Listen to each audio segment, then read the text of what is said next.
समाज में अमीरी का क्या आशय है वो मुझे तो नहीं पता। मेरे लिए अमीरी का आशय है जो आज इस प्लेटफॉर्म में खड़ा हूं और मेरे बच्चे हैं। मैं सौरभ कुमार शर्मा, बालाघाट, मध्य प्रदेश, शासकीय मॉडल स्कूल से।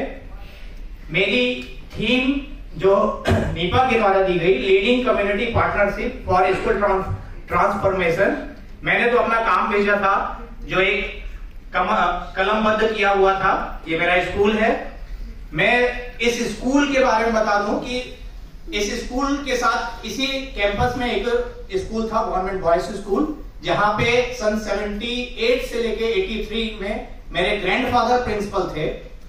98 से लेके 2003 तक मैंने खुद पढ़ाई किया और आज वही वो स्कूल है जहां पे मैं इंचार्ज प्रिंसिपल के रूप में काम कर रहा हूं।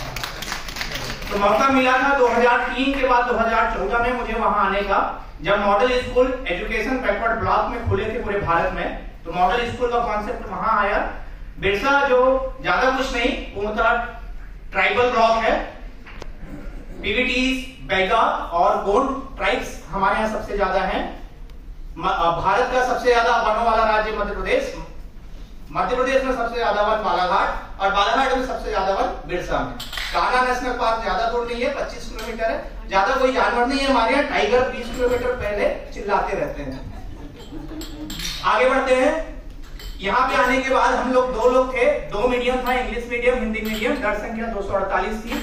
वही ज्यादा कोई समस्याएं नहीं थी, बस बच्चे उपस्थित नहीं हो पाते थे। माइंडसेट वाली बात थी, सिर्फ माइंडसेट कैसे काम करना है, क्योंकि मैं भी वहां पे उसके 10 साल पहले पढ़ाई किया था और वहां का माहौल कुछ अच्छा था। लेकिन बीच के 10 साल में कुछ माहौल बदल गया था। नया एजुकेशन सिस्टम ने पता नहीं क्यों ऐसा नामांकन चेंज हो गया था। प्राइवेट स्कूल आ चुके थे, वहां पे काम करना मैंने प्रारंभ किया। सबसे पहले मैंने देखा कि बच्चे क्यों कम हो रहे हैं। तो बच्चे कम कर रहे हैं, तो यहाँ पे मुझे मेरे ग्रैंडफादर की ताकत मिली, जिनका नाम अपने क्षेत्र में प्रिंसिपल के रूप में था। मैंने धीरे धीरे काम प्रारंभ किया। ये नीपा ने भेजा था, उसके बारे में मैंने जानकारी दी थी।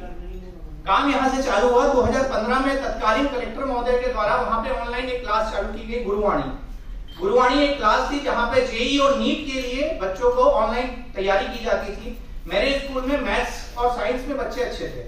मैंने देखा कि उसमें से 20 बच्चों को, बॉयज को, गर्ल्स के लिए हॉस्टल है, बॉयज के लिए हॉस्टल नहीं था, उनके साथ स्कूल में ही मैं 2 महीने के लिए सेट हो गया। 24 घंटे 7 डेज में बच्चों के साथ 20 दिन स्कूल में, 2 महीना स्कूल में था, 20 बच्चे थे।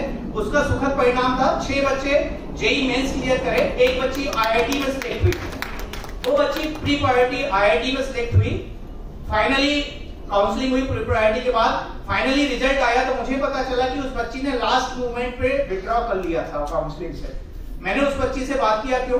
तो बोले पापा तैयार नहीं हो रहे थे, पापा समझ नहीं पा रहे थे, ट्राइब्स से थी।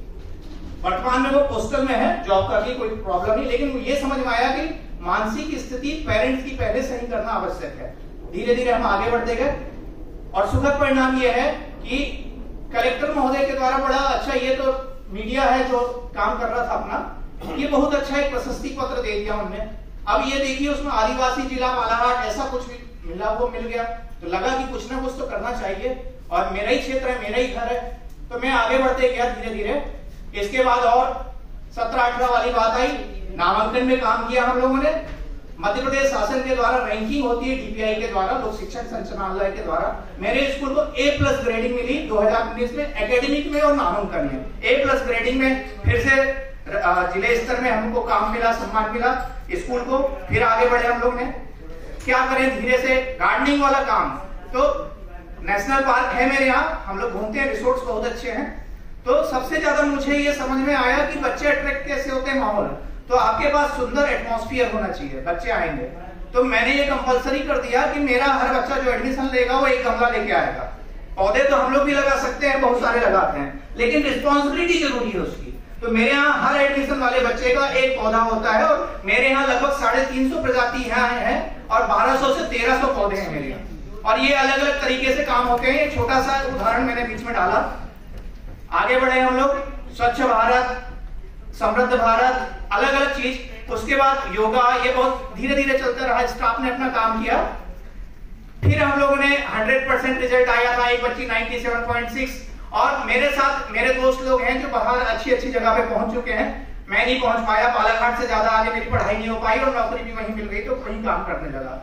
तो वो कैलिफोर्निया में एक दोस्त है, वो अपना कैरियर काउंसलिंग के रूप में काम करते रहे, फिर A+ ग्रेडिंग मिली तो फिर सम्मान मिल गया जिले से पूरे स्टाफ को, फिर रौनक आ गई। ये सम्मान एक्चुअल में मेरे स्टाफ को मजबूती प्रदान करता था, उत्साहित होते थे, मीडिया अपना काम करता था, फिर उत्साहित मॉडल स्कूल। और इसका ये इम्पैक्ट पड़ा कि पूरा जो एरिया मेरा ब्लॉक का स्कूल है वहां पे 200 किलोमीटर रेडियस के बच्चे आते हैं, जबकि मेरा स्कूल है ब्लॉक का स्कूल है, वहां पे एंट्रेंस एग्जाम होती है मॉडल की। और मध्य प्रदेश में हमेशा मैं फर्स्ट या सेकंड पोजीशन में एंट्रेंस फॉर्म भरने में रहता हूं। मुझे कभी कोई ढोल बजाने या प्रचार करने की जरूरत नहीं पड़ती कि मेरे स्कूल में आइए नामांकन लीजिए, कभी नहीं पड़ती। जबकि स्टेट से ये प्रचारित किया जाता है कि आप लोग एंट्रेंस के लिए बच्चों को मोटिवेट करिए, मुझे कभी कोई जरूरत नहीं पड़ती। फर्स्ट या सेकंड पोजीशन में फॉर्म भरने के लिए मैं रहता हूं। फिर एक त्रास दिया अभी कोरोना, सभी को लाया इसने, मेरे यहां भी लाया। कोरोना में काम कैसे करें, तो हम लोगों ने मेरी साला मेरी जिम्मेदारी और पहियर ऑनलाइन लर्निंग क्लास में पूरे सब्जेक्ट को टीचर के माध्यम से हमने वीडियो बनाया और उसको कंप्रेस किया और ऑनलाइन कर दिया। तो जिले की स्मार्ट का और वो काम पूरे जिले में हमारा प्रचार होने लगा। मतलब वो काम मेरे मॉडल स्कूल मेरे स्टाफ ने किया था, लेकिन पूरे जिले ने उस ऑनलाइन क्लास से अध्ययन किया। तो फिर वहीं पे बातें आगे बढ़ी। इस बीच में एक और बात हुई, मेरा नेट था 2013 में, ज्योग्राफी का छात्र हूं मैं, घर से ढकेला जाता है आगे बढ़ो आगे, कहां फंसे रहोगे। 2017 में मुखर्जी नगर आ गया, 15 दिन के लिए घर से ढकेला गया। मेरी इच्छा तो नहीं थी,